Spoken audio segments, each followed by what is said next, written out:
Я что за аккорды не помню, я знал, и аккорды. Да, надо аккорд, там есть... Я уже вторую песню запомнил. А я ж... Не, для белочки.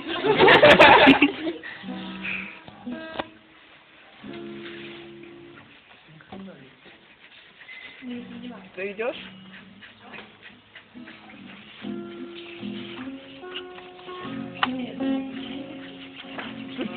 Я думал, ты идешь.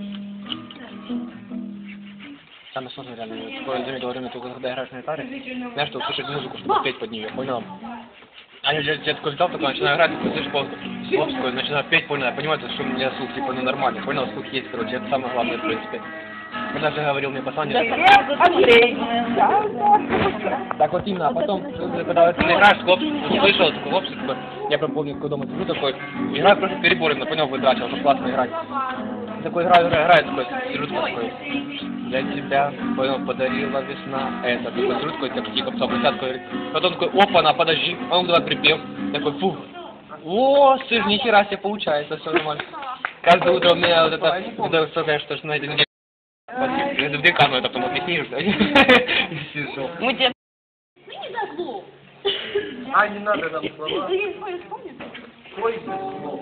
Знаешь, я вот знаю, вот это, зажимаешь самую большую струну, вот так не играешь и вводишь. А. Так прикольно получается. Это все поем.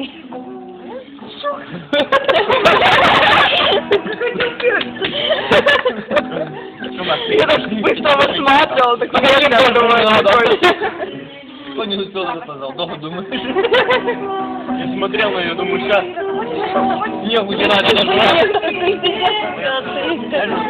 Нехуй читать, надо жрать.